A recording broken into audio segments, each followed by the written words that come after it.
इस कार्यक्रम के पुण्यार्जक हैं वंडर सीमेंट। फर्क नजर आएगा।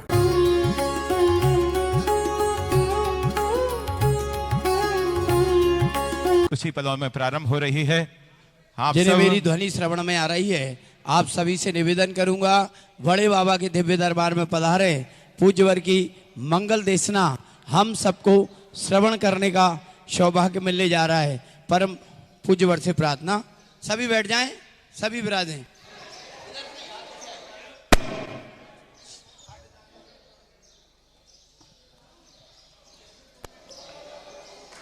जय श्री ओम नमः सिद्धेभ्यः।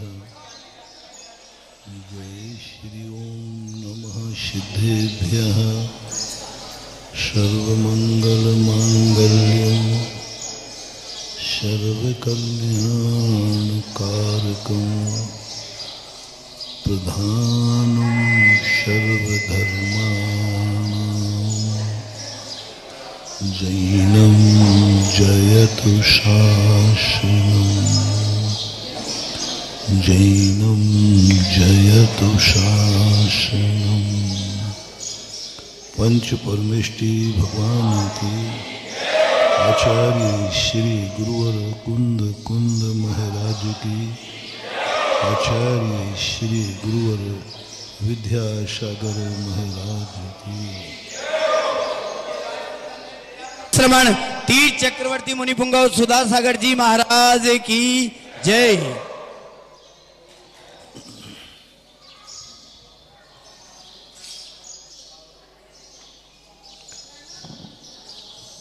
लोग इंतजार करते हैं कि दुनिया अच्छी हो जाए तो मैं अच्छा हो जाऊंगा। दुनिया यदि अच्छी हो जाए तो मैं अच्छा देखूंगा। दुनिया यदि अच्छा बोले तो मैं अच्छा सुनूंगा। दुनिया में सुगंधी ही रहे तो मैं सुगंधी लूंगा। दुनिया के सभी रास्ते अच्छे हों तो मैं सदा अच्छे रास्ते पर चलूंगा। यह जो मिथ्या अध्यवसाय है, इसी बात को लेकर कुंद कुंद स्वामी ने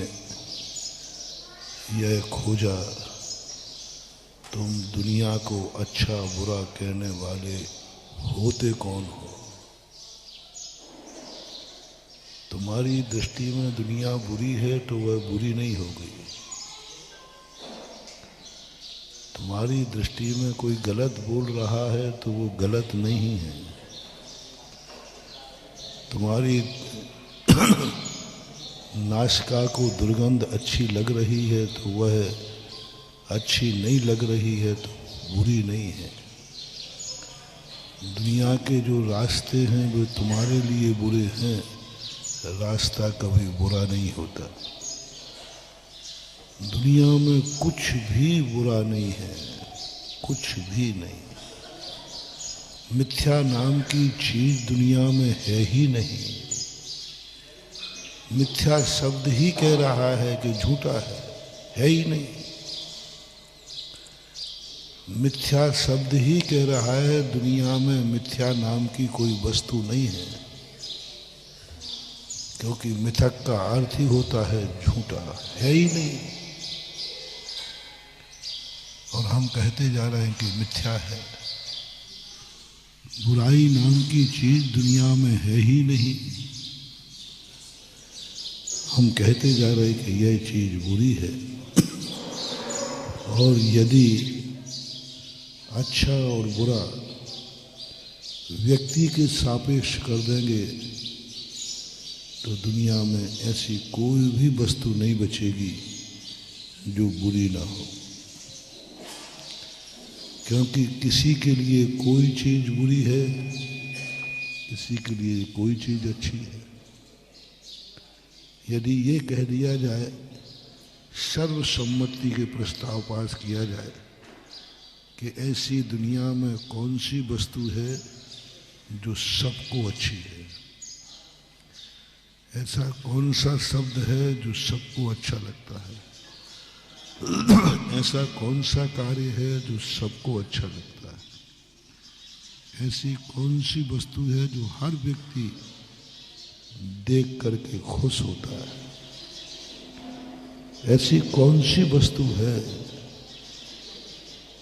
तो महानुभाव, दुनिया में कोई वस्तु ऐसी नहीं है जो सबको अच्छी हो। तुम्हारे भगवान भी, तुम कहो भगवान अच्छे हैं, ये तुम्हारे लिए अच्छे हैं। दुनिया के बहुभाग इनको बुरा मानता है। बहुभाग, कितने से चंद लोग हैं जो भगवान को अच्छा मानते हैं, उसमें भी अच्छे भगवान को। बीतरागी भगवान को कितने लोग अच्छा मानते हैं? बहुत कम। तुम्हारे मुनि को कितना लोग अच्छा मानते हैं? चंद लोग। मोक्ष को कितना अच्छा मानते हैं? चंद लोग। जो अच्छी वस्तुएं हैं वे अच्छी लोग कितने लोग मानते हैं? चंद लोग। तो कुंदकुंद स्वामी कहते हैं कि सृष्टि का निर्णय करने का अधिकार तुम्हें नहीं है कि कौन अच्छा है कौन बुरा है, क्योंकि सृष्टि में जो कुछ भी है वो किसी न किसी को अच्छा है और किसी न किसी को बुरा है। इसलिए कर्म सिद्धांत में सर्वज्ञ भगवान पांच इंद्रियों के विषय को ना पुण्य में गिन पाए ना पाप में गिन पाए। सर्वज्ञ भगवान नहीं बता पा रहे ये पंच इंद्रियों के विषय पुण्य रूप हैं कि पाप रूप है। सर्वज्ञ भगवान कहते हैं, मैं कैसे कहूं, यदि मैं अच्छा कहता हूं तो हमारा प्रस्ताव खारिज हो जाएगा, क्योंकि बहुमत में लोग उसको अलग मानते। मैं बुरा कहता हूं अच्छा कहता हूं, विरोध है। सर्वसम्मति केवली भगवान को नहीं मिली, यानी केवल ज्ञान में भी वो नहीं जान पाए कि दुनिया में ऐसी कोई वस्तु है जो सर्वसम्मति से ठीक हो और सर्वसम्मति से बुरी हो।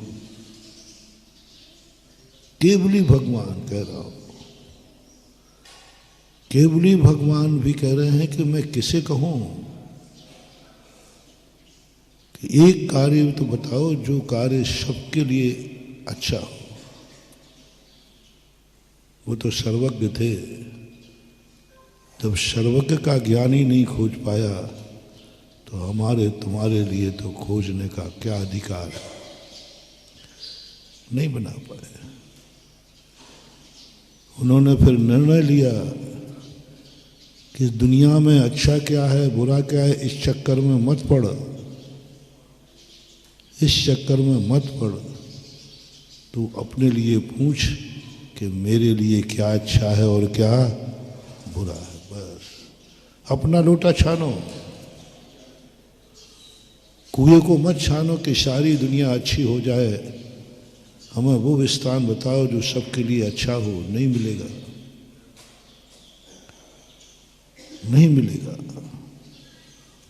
और वही कारण से व्यक्ति अनादिकाल से भटक रहा है। और हम अच्छा बुरा कह करके कान बंद करते हैं। किसी भी चीज को हमने बुरा किया नहीं, वो सामने वाली वस्तु मानहानि ठोक सकती है। तुमने मुझे बुरा क्यों कहा, क्यों कहा? अभी ये कोई भी, और आज के समय पर किसी को भी आप पापी नहीं कह सकते। आप कहो कि मछली पकड़ने वाले पापी हैं, सारे मछुआरे इकट्ठे होकर के कोर्ट केस कर सकते। तुमने मुझे पापी अधम नीच क्यों कहा? ये हमारा धंधा है, हमारी आजीविका है। तुम्हारे लिए पाप होगा, हमारे लिए पाप नहीं कह सकते आप, नहीं कह सकते। ये मांसाहारी है, नहीं कह सकते। बकरे को काटने वाला पापी है, नहीं बोल सकते। अभी हंगामा खड़ा हो जाएगा हंगामा खड़ा हो जाएगा। आप ये कहें कि भारत में रहने वाले को मातृभाषा बोलना पड़ेगी, भारत के लोग विरोध में खड़े हो गए, भारत में विरोध में खड़े हो गए। ये प्रस्ताव आया कि सारे कोर्टों में, सारे सरकारी अदालतों में हिंदी का प्रयोग किया जाए। लोकसभा में सबसे ज़्यादा सांसदों ने विरोध किया, बहुमत उनका था जो हिंदी नहीं बोलते। हिंदी प्रांत, हिंदी बोलने वाले ज़्यादा प्रांत हैं कि अन्य भाषा बोलने वाले? हिंदी बोलने वाले कितने से प्रांत हैं? सारे सांसदों ने विरोध कर दिया। विधेयक आया था, मैंने कहा तुम कौन होते हो? हमारे देश, हमारे यहाँ हिंदी नहीं चलती। बहुत भारत में हिंदी का समर्थन पूछा जाए तो हिंदी का समर्थन नहीं मिलेगा। मांसाहार को यदि आप ये कहें कि मांसाहार पापी है तो तुम्हारा भारत ही तुम्हें निषेध कर देगा, क्योंकि मांसाहार मानने वाले लोग ज़्यादा हैं। तो एक ऐसे महाकुंदकुंद स्वामी ने खोजा, इस चक्कर में तुम मत पड़ो। तुम किसी को पापी कहने के अधिकारी नहीं हो। वो पाप तो कर रहा है, तुम्हारी दृष्टि में पाप है, उससे पूछो,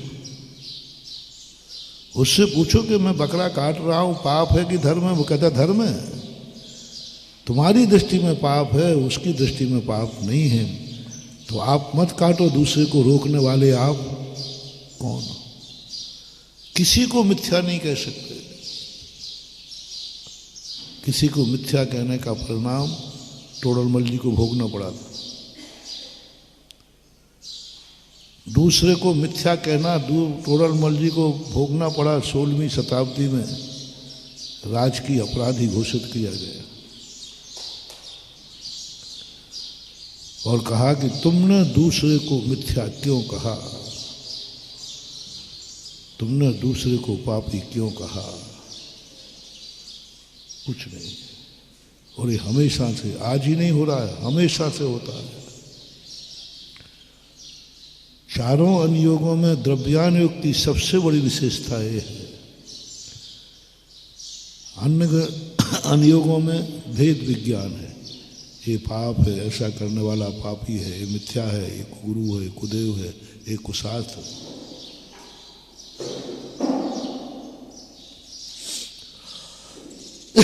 ये नरक है, ये स्वर्ग है, सब कहने के लिए उन्होंने सब अनुयोगों में कहा।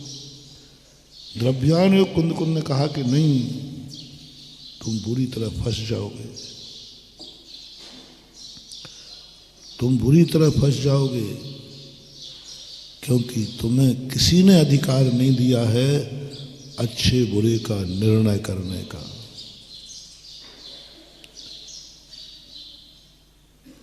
जब मांस निर्यात के संबंध में चर्चा चली तो मैंने एक बहुत बड़े कूटनीतिज्ञ राजनेता से पूछा कि हमारे गुरुदेव, हम लोग मांस निर्यात का विरोध कर रहे हैं, मांस निर्यात नहीं होना चाहिए। क्यों विरोध कर रहे हो? क्योंकि ये पाप है। तो बोले महाराज, पाप के नाम से यदि मांस निर्यात को रोका गया तो विश्व युद्ध हो जाएगा, विश्व युद्ध हो जाएगा। सारा विश्व कहेगा हम लोग सब पापी हैं क्या? हम लोग सब पापी हैं क्या? और विश्व में सर्वाधिक देश कौन से? मांसाहारी, शाकाहारी। विश्व युद्ध हो जाएगा। यदि सरकार इस पर कदम उठा ले तो भारत की मुश्किल हो जाएगी, सारे देश सहयोग करना बंद कर देंगे, सारे लोग वस्तुएं देना बंद कर देंगे, भारत अकेला पड़ा दिखाएगा और भारत का बहुभाग विदेश की तरफ चला जाएगा।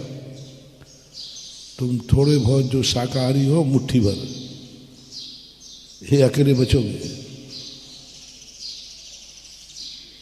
नहीं कर सकते। मैंने आध घंटे उनसे डिस्कशन किया, बोले महाराज नहीं कर सकते, आपकी दृष्टि में पाप है, विदेशी लोगों के लिए नहीं है, वो नहीं मानते इसको पाप।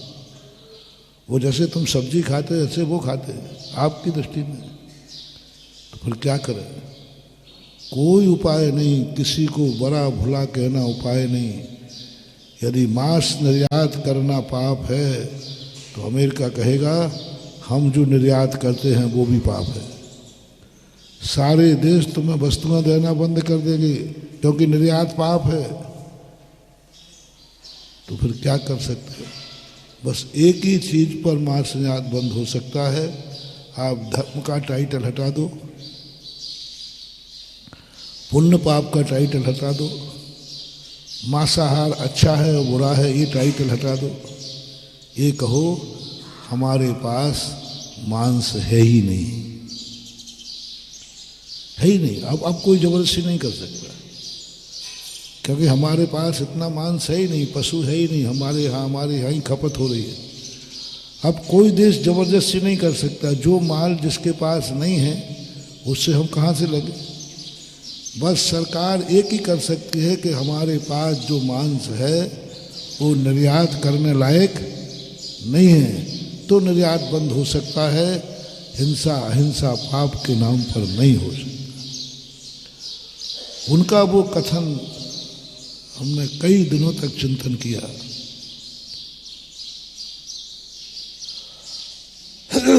जब कुंद भगवान से पूछा तो बोले वो सही कह रहे हैं, वो सही कह रहे हैं, तुम क्यों थोप रहे हो, ये पाप है। तुम क्यों कह रहे हो कि नरक जाओगे। वो कहता नरक है ही नहीं, अब तुम जाने की बात करो। तुम्हारी दृष्टि में नरक है, वो नरक को मान ही नहीं रहे, तो अब तुम क्या करोगे। तुम्हारी कल्पना में नरक है, उसकी कल्पना में नरक है ही नहीं। वो कह रहा है कि इससे नरक मिलते ही नहीं है।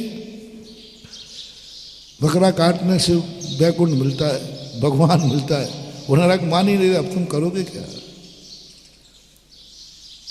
ऐसी दशा जब विहंगम दृष्टि देखते हैं, हर कार्य में यही स्थिति है। मानो मांसाहार का उदाहरण दीजिए कि तुम्हें समझ में आ जाएगा। हर कार्य में हम किसी को निंदा करने के अधिकारी नहीं हैं, किसी को भी नहीं कह सकते, कुछ भी नहीं बोल सकते, और मिथ्या नाम की चीज है ही नहीं। मिथ्या नाम की चीज कल्पना मात्र है, और मिथ्या शब्द जो है सापेक्ष है, सापेक्ष है। सापेक्ष का अर्थ होता है तुम्हें कहाँ जाना है, मोक्ष, तो संसार बेकार है। और जो कहता है मुझे मोक्ष नहीं जाना है तो क्या करोगे, मुझे मोक्ष जाना ही नहीं। अब तुम कहो नहीं मैं मोक्ष जा रहा हूं, तुझे भी जाना पड़ेगा, ये तो जबरदस्ती नहीं चलेगी। तो कुंद स्वामी ने कहा तुम व्यापकता से बहुत ऊपर आ जाओ, एकाकी बन जाओ, तुम दुनिया की तरफ देखना बंद करो, दुनिया से संबंध मत रखो। तुम जितने संबंध रखोगे तुम राग द्वेष में पड़ जाओगे, क्योंकि दुनिया तुम्हारे अनुकूल चले ये कोई नियम नहीं है।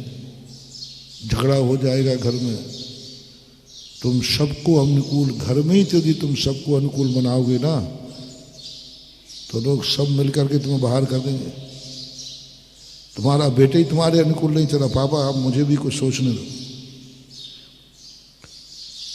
घर में लड़ाई का झगड़ा क्या है, हर व्यक्ति को अपने अनुकूल पति क्या चाहता है? बोल दो, जल्दी बोल। और पत्नी क्या चाहती है? लो खींचातानी शुरू, झगड़ा इसी का तो है। बेटा क्या चाहता है? पापा मेरे। और पापा क्या चाहता है? सब। रिश्तेदार क्या चाहता है? तुम क्या चाहते हो? महाराज क्या चाहते हैं? तुम मेरे अनुकूल चलो। तुम क्या चाहते हो? बस यही झगड़ा पड़ रहा है सब करो। भगवान चाहते तुम मेरे अनुसार चलो और अपन चाहते भगवान मेरे अनुसार। बस यही झगड़े का कारण है कि तुम एक दृष्टि रख लो, दुनिया कैसी है। यदि देखना ही है दुनिया को, क्या गजब की चीज थी कुंद भगवान में, तो दुनिया को हम एक रूप में देखना चाहते हैं। तो उन्होंने कहा बुराई रूप में मत देखो, कहो सब्बे शुद्धाहु शुद्ध दया, सब शुद्ध हैं, सब भगवान हैं, सब चेतन भगवान है। अब कोई नाराज नहीं होगा। वो नाली में पड़ा हुआ उससे भी कहो तुम ही भगवान हो, वाह आई एम गॉड। कुंद ने वो कला ढूंढी जिसमें कोई नाराज हो ही नहीं सकता, कोई नाराजगी का सवाल ही नहीं है। निश्चय नए को जब इस पहलू से हमने देखा, क्योंकि निश्चय नयों को, आगम को अनेक पहलुओं से देखना चाहिए। अपन एक शुद्ध आत्म तत्व की प्राप्ति की दृष्टि से देखते हैं, संसार की दृष्टि से देखो। सारा संसार अपनी प्रशंसा सुनना चाहता है कि निंदा? सब प्रशंसा सुनना चाहता है, चाहे भले वो निंदनीय कार्य कर रहे हो। पापी भी प्रशंसा सुनना चाहता है, चाहे भले वो कितने ही हो, कैसा भी हो, कुछ भी करे। निंदा सुनना किसी को पसंद है ही नहीं। तो कुंद स्वामी कहते तुम निंदा करते क्यों हो? अरे वो निंदनीय कार्य कर रहा है। अच्छा, निंदनीय कार्य कर रहा है, तुमने ठेका लिया है कि निंदनीय कार्य कर रहा है, तो फिर मैं संसार से कैसे व्यवहार बनाऊं? तो उन्होंने कहा कि बस तुम प्रशंसा करना शुरू कर दो, सब्बे शुद्धाहु, तुम सब भगवान आत्मा, चेतन आत्मा, सब शुद्ध बुद्ध ज्ञायक स्वरूपी हो। देखो सब तुम्हारे हो जाएंगे। निश्चय नय में एक सबसे बड़ी कला है, वो किसी को नाराज नहीं करता। पापियों को भी खुश कर दिया, बोले तू भी भगवान है, तेरे में मेरे में कोई अंतर नहीं है, तू भी भगवान है। निश्चय नय ने उन पर्यायों के पार देखा, उन परिणतियों के पार देखा जो अंदर छुपी हुई ज्योति थी। अब ऐसा मानने से क्या हमारा कल्याण हो जाएगा? नहीं। अब व्यवहार में आ जाओ। कल्याण निश्चय से नहीं, व्यवहार से है। आनंद व्यवहार में नहीं, निश्चय में है। कल्याण निश्चय से नहीं होगा, रास्ता निश्चय से नहीं कटेगा, साधना निश्चय में नहीं होती है, निश्चय में आनंद होता है। निश्चय रोटी खाने के समान है, व्यवहार रोटी बनाने के समान है। अब बोलो, बनाना छोड़ा जाए तो, और खाना छोड़ दिया जाए तो? कोई बनाना है पहले। कल्याण मोक्ष में नहीं, मोक्ष मार्ग में है। पुरुषार्थ मोक्ष में नहीं, मोक्ष में, मोक्ष मार्ग में है। उद्यम जो भी करना है मोक्ष में नहीं करना, मोक्ष मार्ग में करना। सारी सावधानी, अभी तक ये जीव निश्चय में नहीं भटका है, कभी नहीं, बहुत कम भटकता है। निश्चय की बात तुरंत समझ में आ जाती 2 मिनट में। अभी हाल में तुमसे करूं कि आज जितने लोग यहाँ बैठे हैं सब भगवान आत्मा है। आप बाहर जाकर मालूम आज महाराज ने हमें भगवान कहा है, तुरंत स्वीकार करो। आप देखना निश्चय की बात, समय सार की बात सबको जल्दी समझ में आ जाती, कोई तकलीफ नहीं। बड़े बड़े परिग्रही, आरंभी, बड़े बड़े विद्वान, असैमी निश्चय में बह गए। आओ यहाँ आओ, कुछ भी त्याग नहीं करना, कुछ भी पूजा पाठ नहीं करना, कोई भी दान पुण्य नहीं करना, कोई महाराज के चक्कर में नहीं पड़ना, कोई तपस्या नहीं करना। आओ मैं तुम्हें भगवान बनाता हूँ, बनाता नहीं हूँ, तुम भगवान हो, मैं बताता हूँ। तुम भगवान हो, बनना ना का सवाल ही नहीं, बनना मनना तो एक कर्तृत्ववाद है। तुम भगवान हो।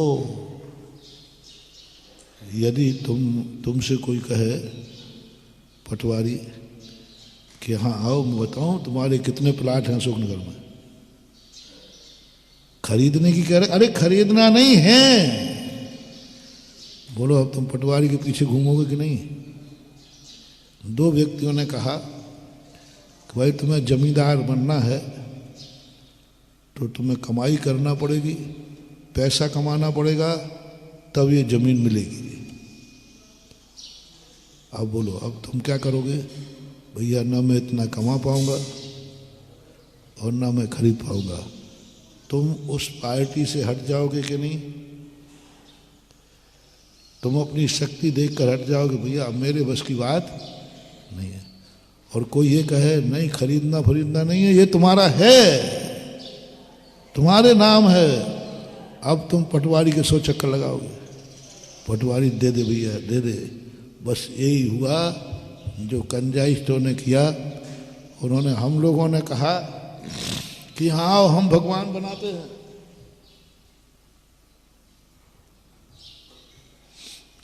यहां आओ मैं तुम्हें भगवान बनाता हूं। और जैसे भगवान बनने की भगवान बनना पड़ेगा तो मुनि बनना पड़ेगा, त्याग करना पड़ेगा, केशवन करना पड़ेगा। तो मैं महाराज जी अब रहने दो, हम भगवान नहीं संसार ही ठीक है। सब भाग गए, सब दूर भाग गए। दूसरे ने आवाज लगाई, अरे भगवान बनना मनना कुछ नहीं, तुम तो भगवान हो, तुम तो भगवान हो। कहाँ भटक रहे हो, कहाँ भूले हो? शेर हो तुम तो भेड़ों के बीच में रहकर भेड़िया रहे। आओ यहां मैं दिखाऊं तुम्हें भगवान, तुम भगवान हो। ये प्लाट तुम्हारा है। अब तुम भागोगे कि खड़े रहोगे? तो इसने ऐसा कहा है, उसको छोड़ दोगे या उसको पीछा करोगे? बस ये हुआ। कंजाइस्ट से इसलिए लोग प्रभावित हुए थे, सब भागे दौड़े, चलो भगवान है, अपन भगवान है। अपन कहाँ भूले थे, मनुष्य मान रहे थे, अपन ये मान रहे थे, ये मान रहे थे, अतः अपन तो भगवान है। बोले कहाँ है वो पटवारी बैठा है सोनगढ़ में। पटवारी ने कहा है, क्या कहा है कि ये प्लाट तुम्हारा है। जो भी तुमसे ये कह दे, कोई भी यूं मजाक कर दे, यार तुम्हें मालूम नहीं ये प्लाट तुम्हारा है, मुझे याद अच्छी तरह कि तुम्हारे पापा ने खरीदा था। यूं सुनते ही पहली बात यार बताओ तुम्हारे मन में क्या भाव आएगा, क्या बात कर रही है? अरे हाँ, अब तुम उसके पीछे लग जाओ, भैया ये बता दे तूने कहाँ से पता किया? बोले बंबई वाले ने कहा चलो बंबई चलते हैं। ये हुआ है। भगवान है, भगवान है और है। समय सार में लिखा, अमृतचंद सूरी की रजिस्ट्री दिखा दी। अमृतचंद सूरी महाराज ने लिखा है भगवान आत्मा, देख ले ये है भगवान, देख ले ये है भगवान। मैं नहीं कह रहा हूं, ये पटवारी के नक्शे में पाया गया कि तुम्हारे बाप का नाम चढ़ा है। अमृतचंद सूरी के नक्शे में मिला भगवान आत्मा। लोगों ने कहा अब क्या सच है? लेकिन अकल कब आई? यदि मैं भगवान हूं तो मैं दुखी क्यों हूं? क्योंकि भगवान, अब देखना 2 मिनट में वो ऐसे ही हो गया ना तुम, कि माँ ने कहा तू राजा बेटा है और भिखारी बेटा था, सड़क पे निकल गया, आई एम राजा बेटा, गॉड सन। अरे भाई, और जब देखा उसने खाने को तो है नहीं,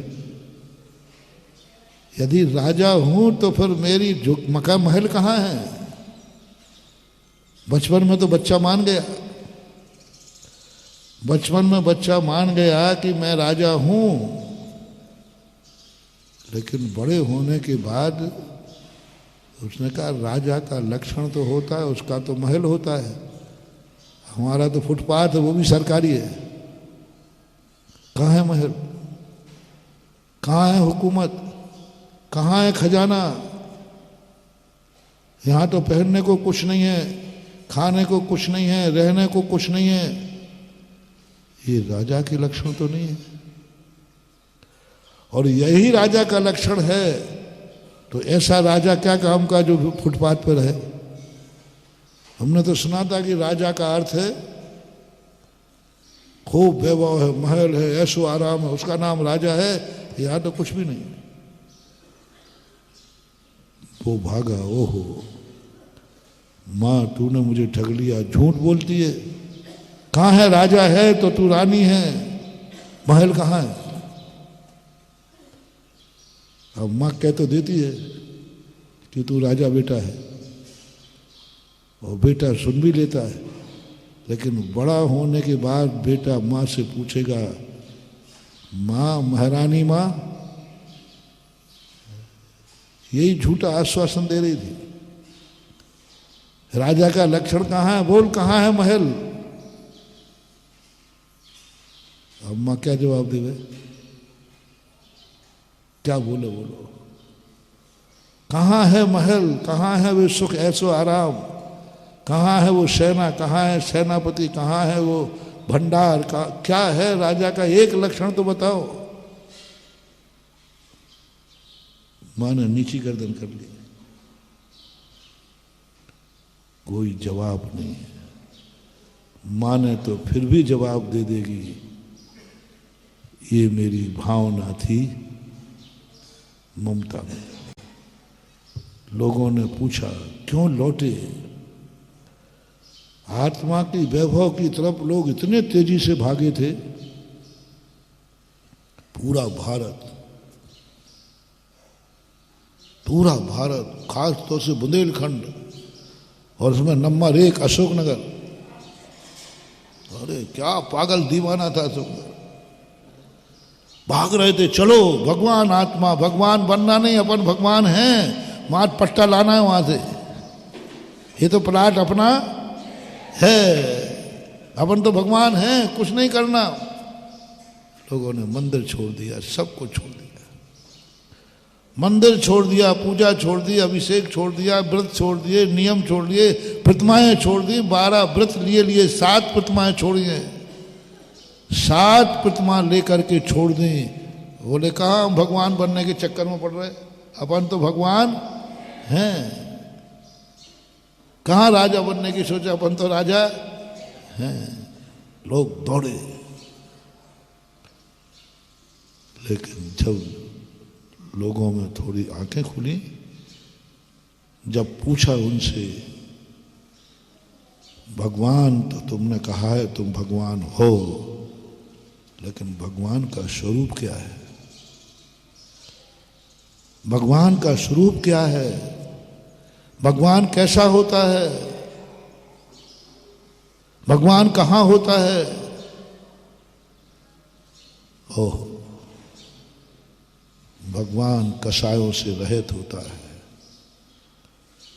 भगवान राग द्वेष से रहित होता है। तो मैं तो रागी देशी हूं।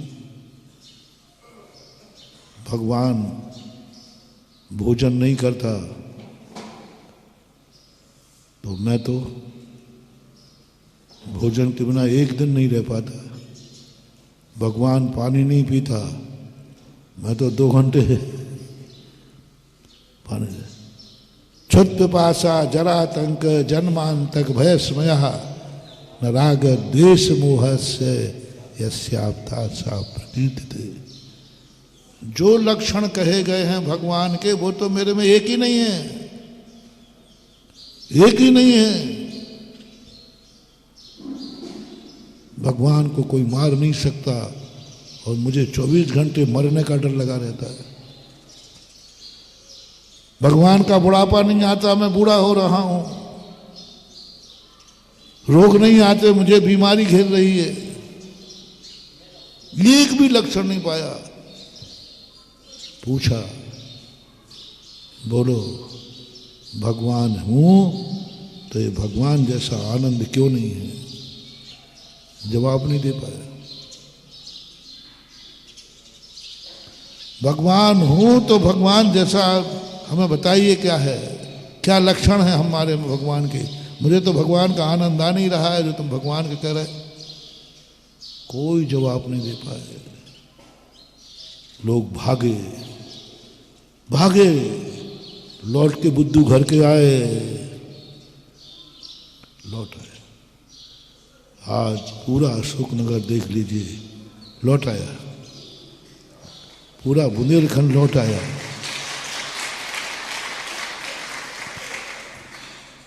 जान बची तो लाखों पाए, लौट के बुद्धू घर को आए। लौट गए, सब लौट गए। बोले नहीं ये तो गड़बड़ है, इसने झूठ बोला कि ये प्लाट मेरा है, वहां तो मेरा नाम तक नहीं लिखा है। जो नाम लिखा था उनसे हमारा कोई संबंध नहीं है। अब क्या करें? लौटे, भागे। सैकड़ों सैकड़ों राजस्थान में, मुझे मालूम है राजस्थान में मेरे जितने भक्त हैं सब वही भगोड़े हैं जो भाग के गए थे लौट के आए। जो ओरिजिनल हैं वो तो हमारे भक्त कम हैं। राजस्थान में पूरा फुल हाउस, जयपुर से लेकर भीलवाड़ा, सब वही भक्त हैं। ज्यादातर मेरे वही भक्त हैं जो भगवान बन के गए थे और वे लौट के आए। आज पूरा राजस्थान बहुत आया था, अभी कुछ लोग तो अटके हुए हैं। अशोकनगर सैंपल है, अशोकनगर सैंपल है, सब लौट के आए। तो हम भी कम नहीं हैं। हाँ, हम थोड़े छेड़ता तो हूँ, मेरी आदत भी है। लोग मुझे छेड़ते तो मैं तुम्हें छेड़ता हूँ। लोग मुझे छेड़ते हैं तो मैं भी तो छेड़ने की आदत पड़ गई थोड़ी थोड़ी। बोर्ड लगाता ना, वो सुनाता हूँ मैं कि एक रास्ते में बोर्ड लगा दिया PW वाले ने कि आगे गड्ढा है, नहीं जाए। लेकिन कई लोग कहते ये तो यूँ लगा देते हैं। मालूम नहीं, हम चैंपियन, छोटे मोटे गड्ढे तो हम, लेकिन वहाँ गए तो बहुत बड़ी खाई थी। तो वो ऑफिसर थोड़ा होशियार होगा मेरे जैसा, तो यहाँ लिखा था सावधान, आगे गड्ढा है, आगे नहीं जाना। लेकिन लोग जाएंगे, पीछे बोर्ड पर लिखा था, उसने जब बोला था अब आइए कल ठिकाना।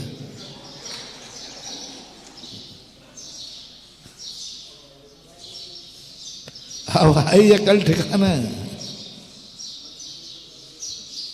क्या बात। हम सुविधा का मार्ग ना अपनाएं, हम बनी हुई खाने का प्रयास न करें, बनाना सीखें। निज काल पाय विधि झरना, तासो निज काज न सरना। तप कर जो कर्म खिपावे, सो ही शिव सुख दर्शावे। और जो अपने आप जो बना हुआ हूं, मैं सब कुछ हूं, जैसे कल मैंने कहा था, 3 चीजें जिंदगी में कभी नहीं लाना। प्रारंभ करते समय अपने आप जो होना है वो होगा। समय से पहले भाग्य से ज्यादा कुछ नहीं मिलता। ये विकल्प अपने दिमाग से निकाल दो। कोई कितने कहे तुम भगवान हो, बोले साहब हूं तो हूं, मैं फोकट का नहीं लेता। खून पसीने की मिलेगी तो खाएंगे, नहीं तो यारो हम भूखे ही सो जाएंगे। मैं भगवान हूं तो मैं भगवान बनूंगा, फिर से बनूंगा। यदि कहें तू तो भगवान है, बोले रहने दो, मैं फिर से बनूंगा। मैं अपनी दम पर भगवान बनूंगा, मैं नियत की दम पर भगवान नहीं करूंगा। मैं किस्मत का नहीं खाता हूं, मैं पुरुषार्थ का खाता हूं। मैं बसियत का नहीं खाता हूं, अपनी हुनर का खाता हूं। हुनरवान व्यक्ति कहता मुझे किसी से मतलब नहीं, मैं खुद अपनी हुनर, अपना ध्यान, अपना ज्ञान, अपना तप। तो निश्चय नए की बात जब कुंद कुंद स्वामी ने सबको बहलाने के लिए कह दिया, तू उनसे झगड़ा टंटा मत कर, नहीं तो तू शांति से नहीं बैठ पाएगा। तो दूसरे को सुधारने की चेष्टा मत कर, दूसरे को पापी मत कहे, दूसरे को संसारी मत कहे, छोड़ दे विकल्प। सब छोड़ करके कहा अब तू दुनिया की तरफ से मुड़ जा। मैं ये काकी ये कत्तो लिए, ये कत्तो लिए सब ही आते। तन धन को साथी समझाता पर ये भी, बस तू एकाकी बन जा, अकेला। तू अकेला बन जा, मुझे अकेला सुधरना है, मुझे अकेला भगवान बनना है, मुझे अकेले मोक्ष जाना है। मैं ही दुनिया में सबसे बुरा आदमी हूं। सारी दुनिया को क्या कह देना? कोई कहे भाई तुम क्या कह रहे थे? नहीं नहीं, मेरी आंखें खराब थी, जो तेरे में दोष देख रहे थे, तू तो राजा बेटा है, तो गलती है ही नहीं। दुनिया में यदि जीना है तो दुनिया की प्रशंसा करना सीखो, क्योंकि निंदा करके कोई सुधरना नहीं चाहता। आप देखना, किसी में तुम बुराई निकाल के देखना, 100 लोगों में 99 आपके दुश्मन बन जाएंगे। एक आध बनेगा भक्त, 99 दुश्मन बन जाएंगे और बैरी बन जाएंगे, और फिर वो तुम्हें और नहीं करने देंगे जो तुम करना चाहते हो। इसलिए दुनिया से कहा नहीं साहब आप तो ठीक हो। कोई राजा वाली बात, मांसाहारी राजा से तुमने कहा कि एक कण भी जो मांस खावे वो नरक जावे। पंडित जी की कहानी है ना कि पंडित जी एक दिन बाहर गए तो लड़के से कह गए, बेटा तुम राजा साहब को कथा सुनाना। उसी दिन निकल गया, 1 ग्राम भी, 1 कण भी मांस खावे तो नरक जावे। राजा कहता क्या बकता है, तेरे बाप ने तो आज तक नहीं कहा, तेरे बाप ने तो आज तक नहीं कहा, तू क्या बोलता है? पंडित का बेटा नहीं होता तो मैं यहीं निपटा देता। लौट के घर गया, दूसरे दिन पंडित जी बोले क्या बच्चे को पढ़ाते हो? बोलो क्या लिखा है इसमें, 1 कण भी कम मांस खावे तो नरक जावे, लिखा है कि नहीं? बोले साहब लिखा तो है। बच्चा झूठ नहीं बोलता, पर उसको थोड़ा सा समझ में कम आता है। लिखा तो यही है, पर राजा साहब वो समझा नहीं पाया। बोले समझाओ क्या है? यहाँ ये लिखा है 1 ग्राम खावे तो नरक जावे, आप तो 1 किलो खाते हो। सवाल ही नहीं उठता, यहाँ लिखा ही नहीं 1 किलो खाने वाले को। 1 कण खावे, अपी निकाल दिया बस। 1 कण खावे तो राजा से ये कोई बात हुई? और राजा ने उतार कर रत्नों का हार घर जाके उसने एक बेटे में झापड़ लगाया। बोले मूर्ख, तू मरता और मुझे भी मरवाता। ऐसी है ये दुनिया। इस उदाहरण से हमें ये शिक्षा लेना है कि दुनिया में हम दुनिया को बुरी दृष्टि से मत देखो। सारे बुरे लोग, क्योंकि बहुमत किनका है? बहुमत मिथ्या दृष्टियों का है। तुम नहीं जीत पाओगे। मिथ्या दृष्टियों से पंगा मोत मन लो, नहीं जीत पाओगे। बहुमत उनका है। और तुम मिथ्या कहने वाले कौन हो? सामने वाला खुद कह रहा है कि मैं तो सही कर रहा हूं। जैसे उदाहरण देता हूं ना मैं, तुम जहर को बुरा कैसे कहते हो? सांप से पूछो जहर अच्छा है कि बुरा है। हर सांप अपने मुख में जहर चाहता है कि नहीं? वो तो कहता है जहर ही मेरी जिंदगी है। तुम कौन होते हो जहर बुरा कहने वाले? इसलिए कुंद कुंद स्वामी ने कहा तुम सबको मिलाना चाहते हो अपने में तो तुम बर्बाद हो जाओगे। तुम सब में मिलना चाहते हो तो बर्बाद हो जाओगे। तुम कहो महाराज वो हमारे अनुकूल नहीं चले तो हम उनके अनुकूल चल जाएं तो बर्बाद हो जाओगे। वो पी रहा है तुम भी पीने लग जाओ, वो खा रहा है तुम भी खाने लग जाओ। दुनिया में मिलोगे तो बर्बाद हो जाओगे और दुनिया को अपने में मिलाओगे तो दुनिया बर्बाद कर देगी। दोनों समझना बहुत बड़ी बात है। यदि तुम दुनिया में मिल जाओगे तो दुनिया जैसी है वैसे ही मैं करूँगा। भाई सब ठीक कर रहे हो आप लोग, शराब पी रहे हो ठीक रहा, मैं भी शुरू करता हूँ। तुम मांसाहारी हो मैं भी मांसाहारी का, सब दुनिया में मिल जाओगे तो बर्बाद हो जाओगे और दुनिया को अपने में मिलाओगे तो दुनिया तुम्हें बर्बाद कर देगी। मैंने इतना उदाहरण दे दिया। जिस जिसको तुमने कहा, घर में ही बेटे को कहा बेटा मेरे अनुसार चलेगा, बेटा तुम्हें दुश्मन मानने लग जाएगा। अभी एक दक्षिण में एक घटना घटी बेंगलोर में। एक पिता ने अपनी बेटी से मोबाइल छीन लिया है, तो पेपर है पढ़ाई कर। बेटी ने अपने बाप का मर्डर कर दिया। मात इतनी सी बात पर बाप चाहता था ये पढ़ाई करे, बिटिया चाहती थी मैं मोबाइल देखूंगी, मुझे नहीं करना पढ़ाई। मर्डर कर दिया। पिता के जाकर सीधा मर्डर किया उसने और बयान दिया कि पापा मुझे अपने अनुकूल बनाना चाहते हैं और मैं उनके अनुकूल नहीं बन सकती, मैं उनकी कठपुतली नहीं हूं, बेटी हूं तो क्या हुआ। मर्डर कर दिया। किसको अनुकूल बना रहे हो? कोई तुम्हारे अनुकूल बनने वाला नहीं है। कोई अपनी बुराई सुनने वाला नहीं है। इसलिए छिद्रान वेचता बंद करो। दूसरों में दोष देखने की अपेक्षा स्वयं के दोष देखो।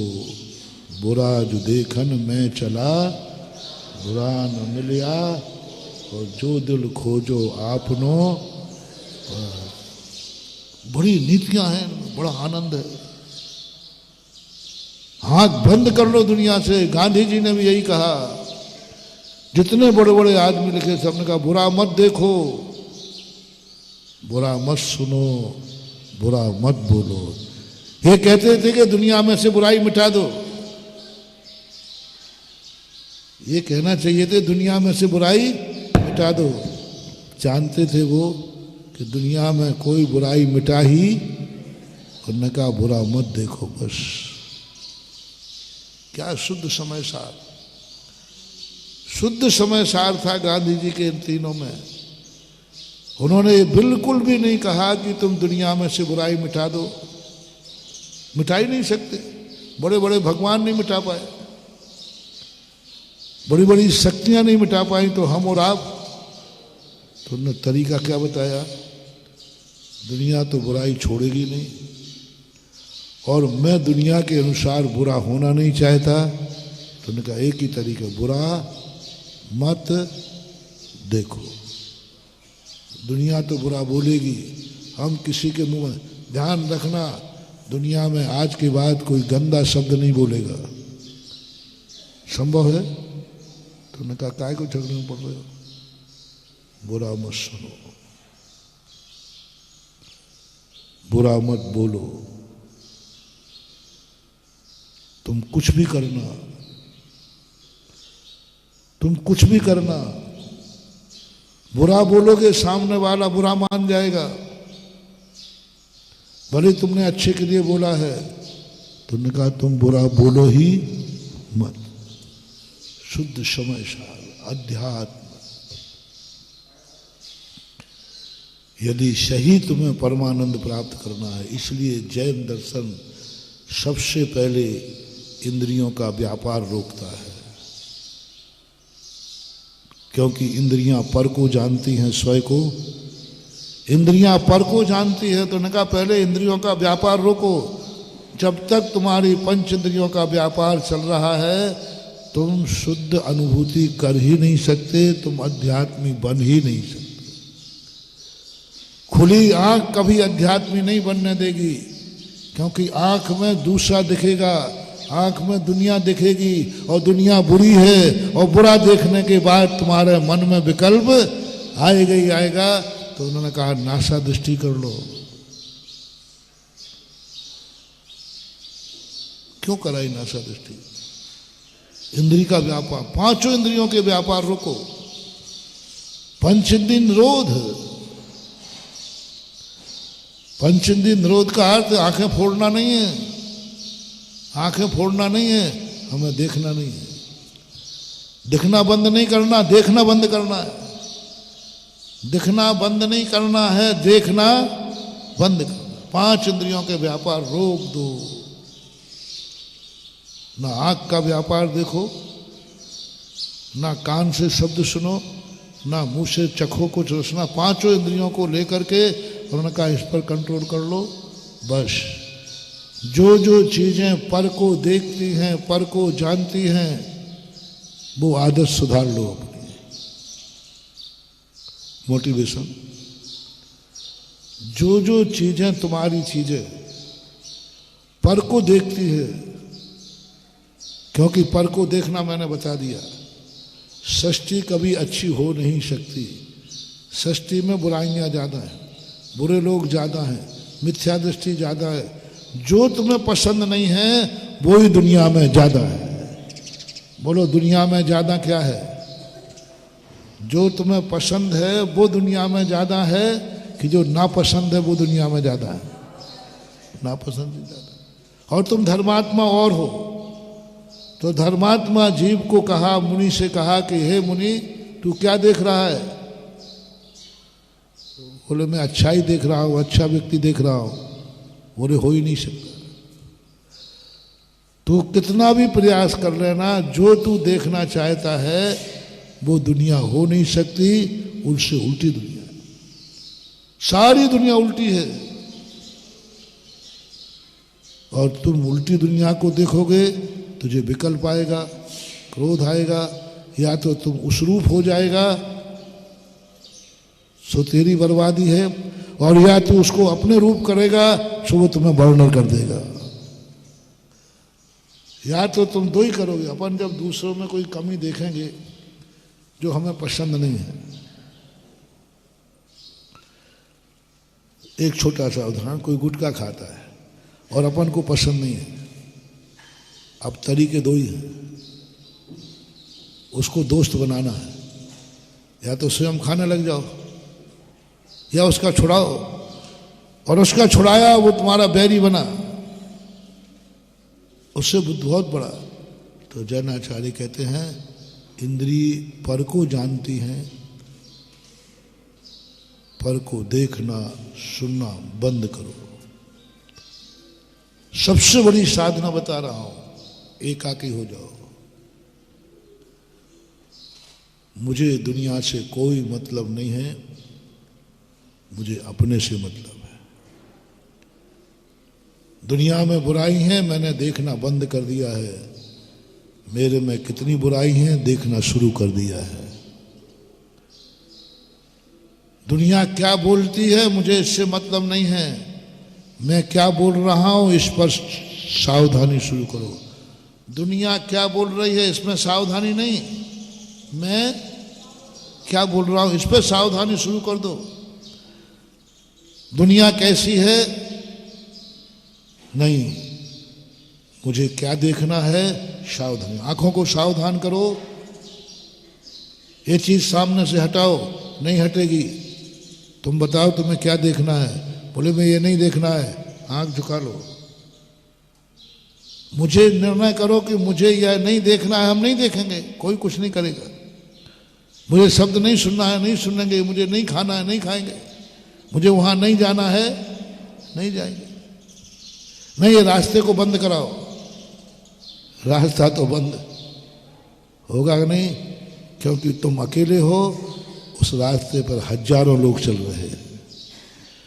पाप के रास्ते पर हजारों लोग चल रहे हैं और तुम कह रहे हो रास्ता बंद करो। हजारों लोगों का रास्ता है, तुम्हारे अकेले का रास्ता नहीं है। तुम्हारी मुश्किल हो जाएगी। एक ही तरीका है, रास्ता बंद मत करो, मैं इस रास्ते पर नहीं चलूंगा। बोलो, दोनों में सरल क्या है? ये रास्ता बंद करो, ये सरल है कि ये निर्णय करना है मैं इस रास्ते पर नहीं चलूंगा, क्योंकि मुझे वहां नहीं जाना है जहां ये रास्ता। बताओ, दोनों में पहला सरल कि दूसरा? मुझे नहीं चलना, नहीं फैसला करो। अकेले हो जाओ, एकदम अकेले, और फिर देखो तुम्हें अपनी दुनिया कैसी चाहिए,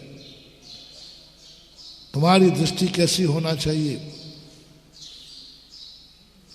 तुम्हारा सोच कैसा होना चाहिए। दुनिया कैसी है वैसे नहीं, तुम्हें क्या सोचना है। एकाकी हो जाओ और फिर आप आराम से बैठ करके देखो, अपने आप में आओ और भगवान मुझे बनना है, मैं भगवान हूं नहीं। और भगवान बनना व्यवहार में होता है, कल्याण निश्चय में नहीं है, कल्याण व्यवहार में है। मैंने पहले ही कहा ना, निश्चय में मंजिल है, व्यवहार में रास्ता है। निश्चय साध रूप है, व्यवहार साधन रूप है। निश्चय रोटी के खाने के समान है और व्यवहार रोटी बनाने के समान है। रोटी बनाने के समान। कल्याण तो व्यवहार में, आनंद नहीं। कल्याण व्यवहार से है, आनंद निश्चय में है। कल्याण व्यवहार में है, कल्याण थोबंजी आने में है, कल्याण भगवान के अभिषेक करने में है, कल्याण प्रवचन सुनने में है, कल्याण माला फेरने में है, कल्याण जीवों को बचाने में है, कल्याण सम्यक दर्शन में है, सम्यक ज्ञान में है, सम्यक चारित्र में है, कल्याण बुराई छोड़ने में है। कल्याण, कल्याण। तो बोलो, कल्याण चाहते हो या मोक्ष चाहते हो?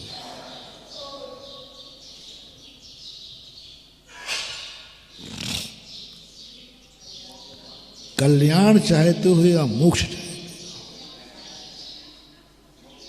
दोनों बहुत अंतर है। कल्याण का अर्थ है पाप से मुक्ति और मोक्ष का अर्थ है परमार्थ की प्राप्ति।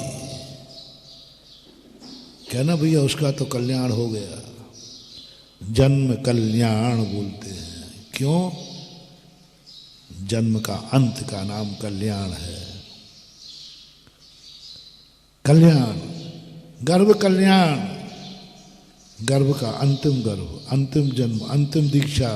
बस केवल ज्ञान हो गया, अंतिम मोक्ष हो गया। अंतिम, अब एक ही बार मोक्ष हो गया, पुनः मोक्ष पुरुषार्थ खत्म। तो कल्याण का अर्थ है, और आप पूजा में देखना ह्रीम अक्षर लगाते हैं, ओम ह्रीम। ओम का अर्थ होता है प्रणव बीजाक्षर, जो हमें किसी अदृश्य शक्ति की तरफ आकर्षित कर रहा है।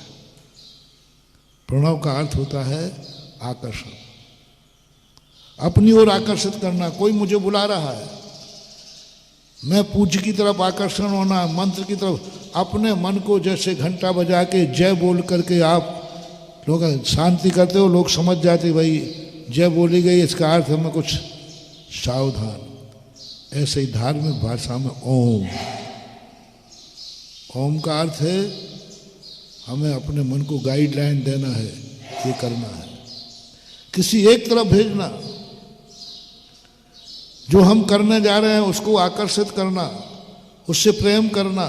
प्रणय यानी प्रेम, प्रमा यानी स्नेह, प्रणय यानी रमण करना, हमें उस ओर आकर्षित होने का नाम प्रणय बोलते हैं। परिणय बोलते ना विवाह को, परिणय हमारी भाषा प्रणय, प्रणय यानी स्नेह, राग, आकर्षण, रमण करना। तो हर मंत्र के पहले, हर क्रिया के पहले ओम। तुम इधर देखो, मैं जल चढ़ा रहा हूं, देखो, जन्म जरा मृत्यु का विनाश करना चाहता हूं, हे मन, हे ज्ञान, तो इधर आकर्षित हो, इधर देख, जन्म जरा में जल की तरफ देख, जन्म जरा मृत्यु विनाशनाय, ओम चंद्रम विनाशनाय, संसार ताप विनाशनाय, ओम। ओम बहुत बड़ा मार्मिक शब्द है, बहुत। इसका नेचर इतना गजब का नेचर है, इतना गजब का नेचर है ओम शब्द का। इसलिए सब दर्शनकारों ने, किसी भी व्यक्ति ने, मंत्र साहित्य पूजा, सबने ओम को स्वीकार किया, क्योंकि ओम एक महाशक्ति है। तो ओम बोलते हैं। ओम यानी आकर्षण, किसी वस्तु विशेष के प्रति प्रणयवान होना, रागान्वित होना, आकर्षित होना, संबोधित होना, जो कुछ भी तुम्हें कहना, तल्लीन होना। फिर एक शब्द आता है ह्रीं। इसका प्रयोग भी सभी हालांकि कम करते हैं, ओम का सभी करते हैं, ह्रीं का कुछ लोग करते हैं, लेकिन जैनाचार्य तो सदा ह्रीं का करते हैं। ह्रीं का आकर्षण, ओम तुम इधर आकर्षण हो, कल्याण आने, जो इसके विपरीत है उसको छोड़ो, उसको छोड़ो। हमने तो उसका कल्याण कर दिया, यानी समापन कर दिया, कहते ना, उसका तो हो गया कल्याण, यानी वो तो खत्म हो गया। तो ह्रीं शब्द जो कल्याणवाची है, ह्रीं शब्द हमें उस चीज से बचाता है जो इससे प्रणय करने में बाधा है। मान लीजिए हम वीतराग भगवान की पूजा करते हैं, ओम, तुरंत ह्रीं कहता है राग के निमित्त रुक जाओ, राग के निमित्त को रोको, क्योंकि ओम वीतराग की तरफ जा रहा है, तो ह्रीं पहरेदारी करता है, यहां राग ही नहीं आएगा, बैरिंग का काम करता है। जैसे आपने लगा दी भैया, शुद्ध कपड़े वाले यहां बैठेंगे, अशुद्ध वाले बाहर बैठेंगे, ये ह्रीं का काम है।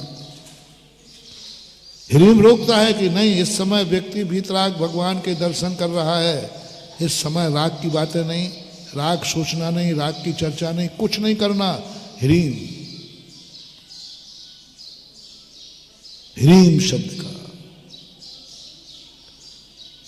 जो किसी भी प्रकार के नकारात्मक स्थिति को नहीं था। इसलिए आपने देखा होगा ह्रीं शब्द सिद्ध भगवान का है। क्यों दिया सिद्ध भगवान को? ह्रीं बीजाक्षर सिद्ध भगवान का क्यों? ह्रीं बीजा, क्योंकि सिद्ध भगवान को कोई नकारात्मक शक्ति छू नहीं सकती, जा ही नहीं सकती, अन्य अक्षरों में चली जाएगी, जो हली हिरियापत आश्रय कर रहे हैं। लेकिन ह्रीं बीजाक्षर जो ऐसा चौकीदार है, एक ऐसी लक्ष्मण सेका है, जब ह्रीं सिद्ध भगवान को क्यों दिया गया कि उनको कोई भी द्रव्य कर्म, भाव कर्म, नौ कर्म, मल कोई छू ही नहीं सकते। और ये ह्रीं का काम है कि जो कार्य तुम कर रहे हो उससे विपरीत कोई वहां नहीं आने देना। जब जब ह्रीं लगाया गया, और मंत्र के पहले लगाया जाता है, अन्य बीजाक्षरों को नहीं। अन्य बीजाक्षर व्यवहारी है, मुंह देखी कर लेंगे, अपने को अंदर कर देंगे, दूसरे को रोक देंगे। अन्य बीजाक्षर, विजय धुर्रा बैठा है, अन्य बीजाक्षर विजय धुर्रा जैसे कोई थोड़ा ही सा व्यक्ति मिल गया, आ जा भाई, तो अंदर आ जा, और तू बाहर चल। तो अन्य बीजाक्षरों में दृढ़ता नहीं है, वो बहुत व्यवहारिक है। वो किसी के साथ भी कहते ठीक है तुम भी आ जाओ, तुम भी आ जाओ। सांप्रदायिक नहीं, इरियापत है।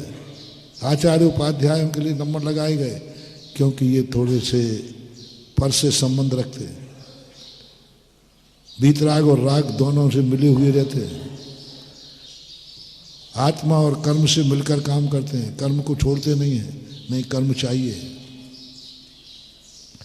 आचार्य उपाध्याय साधु भी थोड़ी थोड़ी कसाय रखते हैं, राग रखते हैं, बड़ी धर्मात्मा से रखें लेकिन रखते हैं, धर्मात्मा से रखें लेकिन रखते हैं। लेकिन सिद्ध भगवान को ना धर्म से मतलब है ना अधर्म से मतलब है, कोई मतलब नहीं, क्योंकि उनका बीजाक्षर ह्रीम है, बस कुछ नहीं।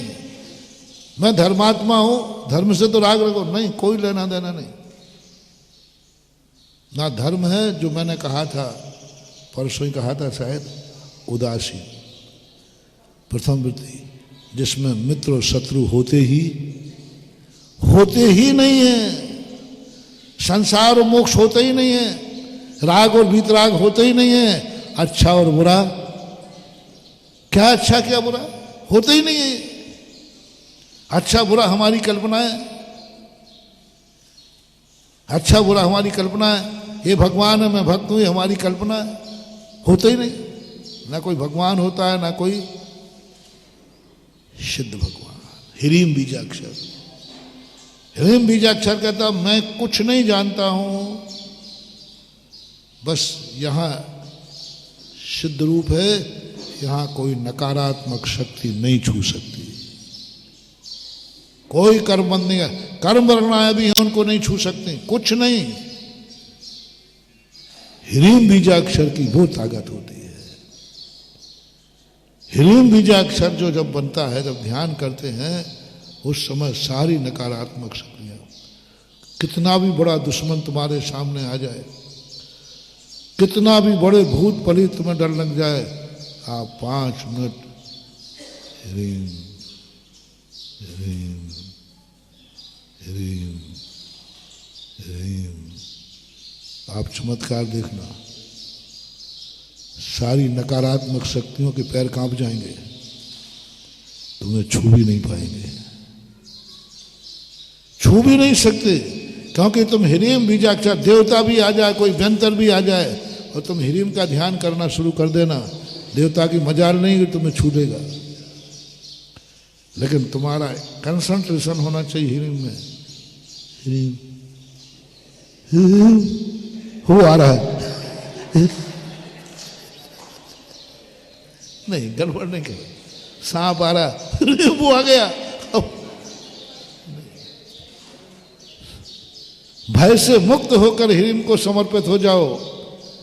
ह्रीम अपनी ऐसी ड्यूटी करेगा कि सांप की मजाल नहीं है कि तुम्हारी लक्ष्मण रेखा को पार कर दे।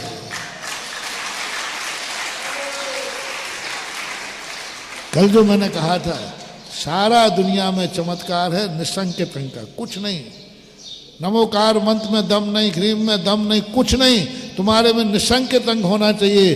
तुम ह्रीम के प्रति निसंकेत हो जाओ, बाकी सब जिम्मेवारी ह्रीम पे छोड़ दो, तुम निसंकेत हो जाओ। बस ह्रीम पर तुम्हें विश्वास है, आंख बंद कर लो, वो ऐसे बीच में आंख मकड़ो तो आ तो नहीं रहा है वो, तुम ह्रीम में लीन हो जाओ, थोड़ा देख लो, नहीं अभी ह्रीम ह्रीम ह्रीम नहीं, ह्रीम को समर्पित हो जाओ, बस कुछ नहीं करना, ह्रीम निपटा देगा उसको, उसकी मजाल नहीं है कि एक कदम आगे बढ़ रहे, निसंकित नहीं हो पा रहे हो। तो ह्रीम जो बीजाक्षर हर मंत्र के साथ लगाते हैं, जहां ह्रीम पूरी नकारात्मक शक्तियों का अंत कर देता है, इसलिए हर मंत्र के साथ ओम ह्रीम, उसके बाद फिर कुछ भी लगाते हैं। ह्रीम का भी ध्यान करने के लिए ह्रीम लगाओ, ह्रीम का ध्यान करने, ओम ह्रीम ह्रीम नमः, ओम ह्रीम ह्रीम नमः, ओम ह्रीम ह्रीम नमः, ह्रीम लगाओ, वो दोनों अर्थ अलग हो गए। ह्रीम का ध्यान करने के लिए भी हमें सुरक्षा चाहिए, तो वही ह्रीम का ध्यान करो, वही ह्रीम तुम्हारा रक्षा करेगा। बॉडी गॉड अपनी भी रक्षा करेगा और तुम्हारी भी रक्षा करेगा। अपनी रक्षा क्या करेगा? ढाल, ढाल से अपनी रक्षा करेगा, तलवार से तुम्हारी रक्षा करेगा। तो ह्रीम अपने आप में ढाल बना दो, दूसरे ह्रीम को अपना साधन बना दो।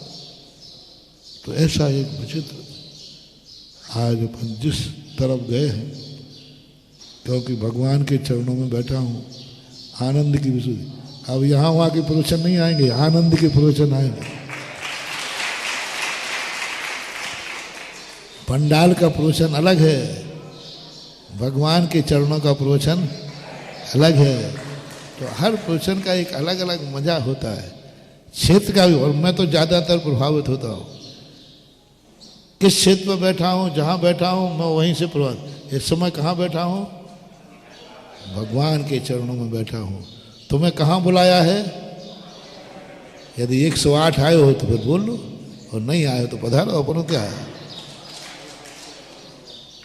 108 आए हो तो फिर आज गंधोदक दे देता, 108 होते तो तुम्हारी शांति धारा कराता, 108 होते तो मैं तुम्हारे नाम बोलता, 108 होते तो मैं तुम्हें ऐसा आशीर्वाद दिलवाता कि जिंदगी भर खत्म नहीं होता। ध्यान रखना, मैं खुद दिलवाता, मैं खुद करवाता नमोस्तु तुम्हें। लेकिन अब तुम नहीं हो तो अपनी दुकान पहले ग्राहक देख के खोलता हूँ, क्योंकि दुकान खोलने का खर्चा इतना है कि तुमसे इनकम ही नहीं होगी। इसलिए आज जो वस्तु स्वरूप के संदर्भ में, उस एकत्व के संबंध में कैसे ये व्यवस्थाएं हैं, कैसे समय सार है, हमें क्या कहता है, और फिर कभी चर्चा आएगी तो और बताऊंगा। आज इतना ही कह के विराम करता हूँ। हेलो, बोलिए देवाय देव आदि ब्रह्मादिम तीर्थंकर श्री आदिनाथ भगवान की। इस कार्यक्रम के पुण्यार्जक थे वंडर सीमेंट, फर्क नजर आएगा।